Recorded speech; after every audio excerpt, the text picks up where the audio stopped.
Let me say good morning to everyone. Salutations, of course, to Mr. Jared Johnson, General Manager for the Caribbean Department of the Inter-American Development Bank, Professor the Honorable Errol Morrison, OJ, President of the University of Technology, Professor Rosalia Hamilton, VP Development and Scotia Chair, Mr. Milverton Reynolds, Managing Director of the Development Bank of Jamaica. Special mention to Mr. Wayne Beecher, Senior Specialist at MIF, all other stakeholders, specially invited guests. On behalf of Bruce and our CEO, our Scotiabank team, I'd just like to welcome you to this signing event this morning.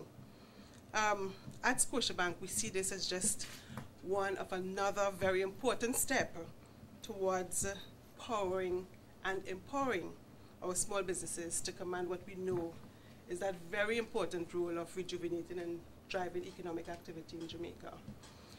I'd like to commend the Inter-American Development Bank for understanding the dynamics of the marketplace by supporting, first of all, the first program that was done, and for their continuous demonstration of our efforts, of their confidence in our efforts, by increasing the funding in the second phase of the project.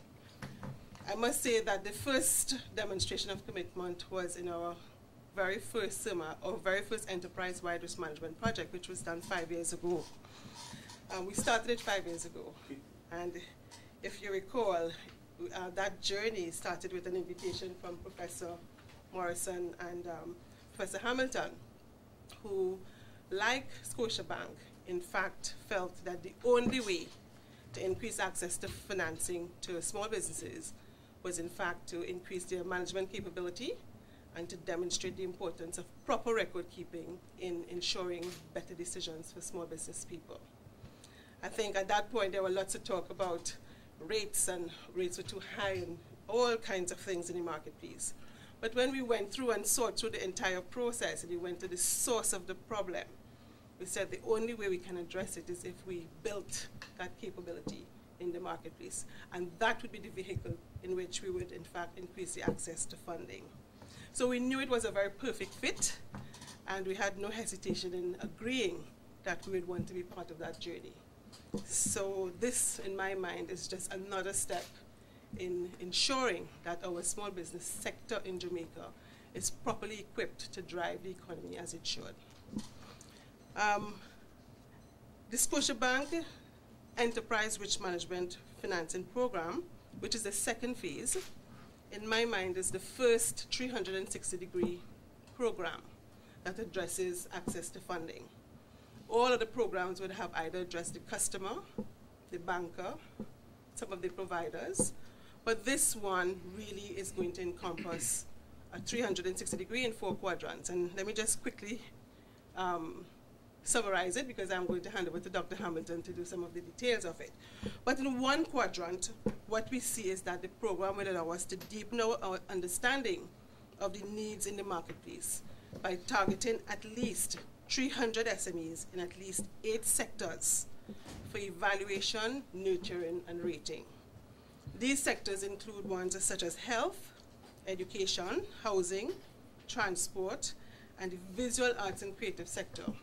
And we all here must agree that some of these sectors represent some non-traditional sectors for commercial banks. And we really look forward to, in fact, understanding those sectors a little bit more so that we can better satisfy the needs of the customers in there. So it is in our anticipation, it is that during the process, members of the sector will, in fact, be equipped to develop their businesses in a manner that would allow them to be more efficiently run and be more profitable. In the other quadrant, we will review and update the business credit risk rating methodology that was developed in the first phase. So recall, from the first phase we developed a tool, and in this second phase we are now going to enhance that tool and to ensure that it aligns with our credit policies. And I say that with a little tongue-in-cheek because it is also going to allow us to review our own system to determine whether or not we are in fact looking at all the key factors for adjudication of loans. So while we review we enhance the enterprise-wide management tool, we will also be looking at our own internal systems to see if there are gaps, and if there are gaps, how those gaps are to be closed. In the third quadrant, our salespersons will be exposed to training, which will allow them to better understand the needs of the marketplace, as well as to improve the conversation that we will have with our small business people. And that conversation will be driven so that we can incorporate all the environmental and social aspects of the business, so that we can unearth all the needs of these businesses. Once we do that, we can then provide the best financial solution so that our customers can become financially better off. The fourth quadrant, therefore, and then the close of the loop now, is the quadrant that speaks to sharing. So we are required to do our business case, to document our efforts, so that this can be shared with our colleagues across the region, so that they can in fact learn from our successes. And I must say that if all goes according to plan, we are really looking forward to a very exciting 24 months and a lot of successes to be reported at the end of this time.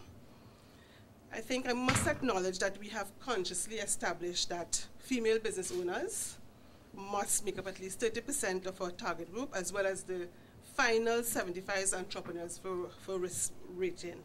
And this stems from the fact that in the very first research that was done in 2006, I think it was done by the Moona School of Business in Cedar, along with Scotiabank, what we discovered on family-owned businesses was that 60% of the family-run businesses were run by women.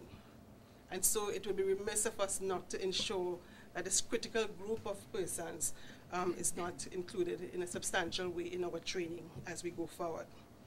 So to the woman who is running a nursery school with teachers and employing, running with 30 teachers or so, to a man who is doing a trucking company and needs to expand because he's gotten a larger contract from the government, to the woman who runs a school bus service and wants to now expand that school bus to take the kids to school, or to the writer who publishes or wants to have his book published.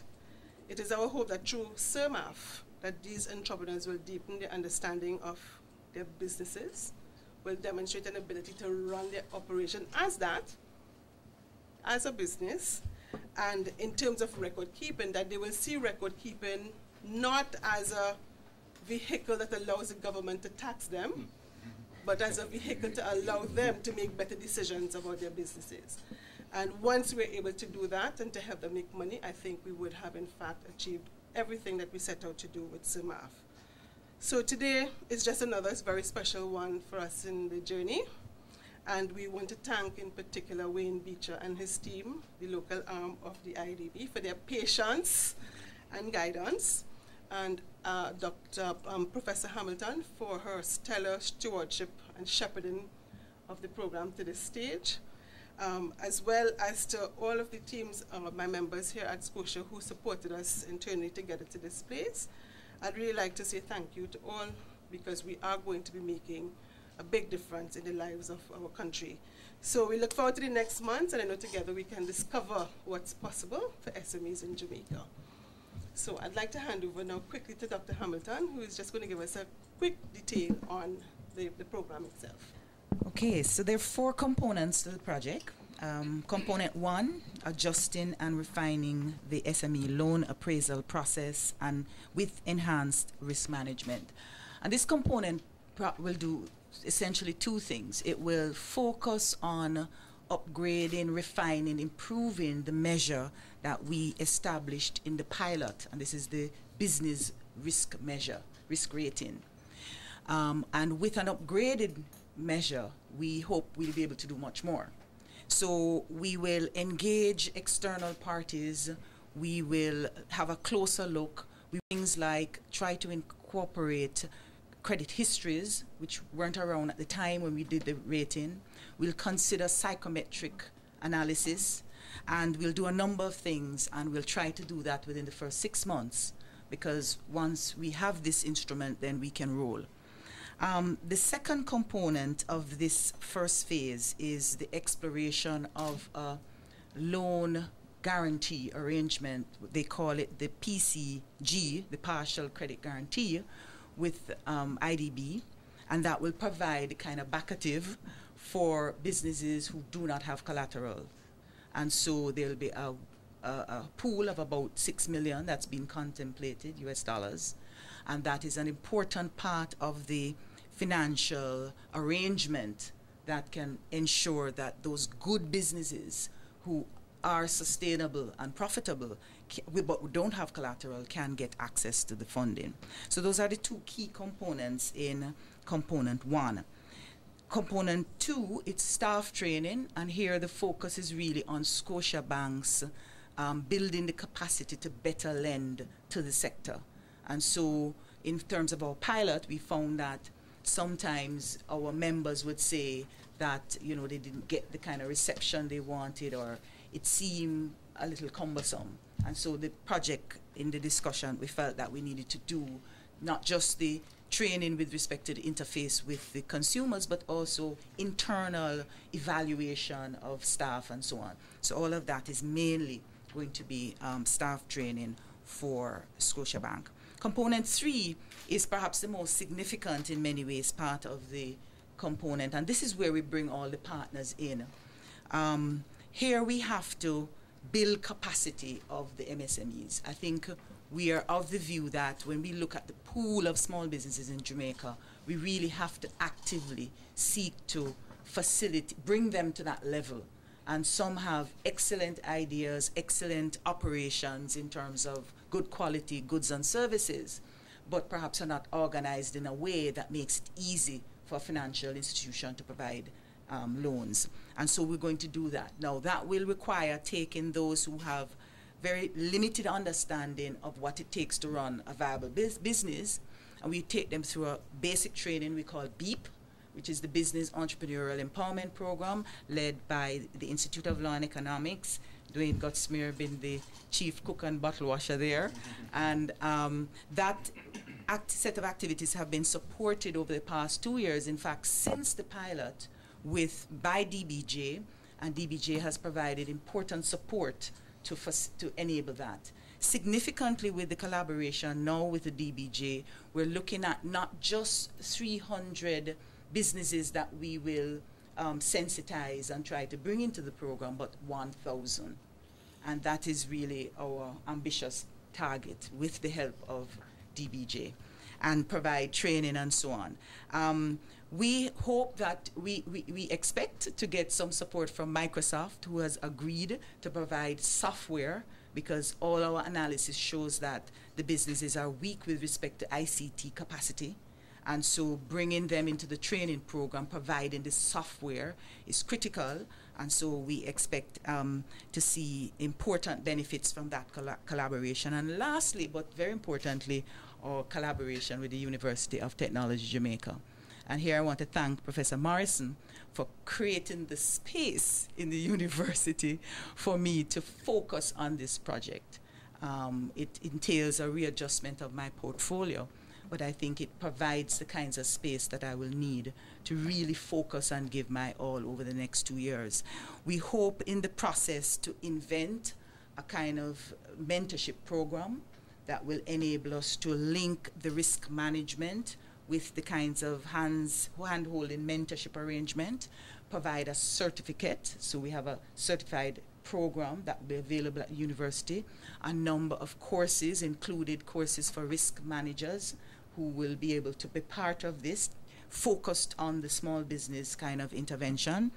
And significantly, we expect out of that process to try to build a center at the university dedicated to research and related strategic interventions. And that's an ongoing discussion we have at the university, and we're hoping that we'll be able to back in. At the end of the project, we can do something like this. And lastly, the final component of the project, component 4, we have to spread the good news to the region.